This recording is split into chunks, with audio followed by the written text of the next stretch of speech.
कया या रसूल अल्लाह वसल्लम अलैका या हबीब अल्लाह। लंघिया मेरा मदनी सैया जना मैं ते वक्त अखीर होवे सब छोड़ मेरी कैश कबीला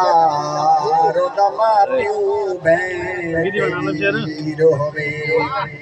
जद सकरात बात होवे एक अख दे लख लख नीर होवे जदों मैं मुजरिम वाले अख भाला सामने तय सोने दी तस्वीर होवे बंदे आ जहान उते करना गुमान वे सदा नहीं रहना इते किसे इंसान में बंदे आ जहान उते करना गुमान वे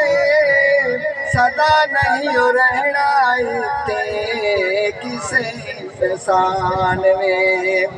ए वडे वडे राजिया मौत नहीं छोड़िया जेड़े उते दिल आया वो फूल तोड़िया हरे भरे बाग सारे होए नी वीरान में सदा नहीं रहना इते किसे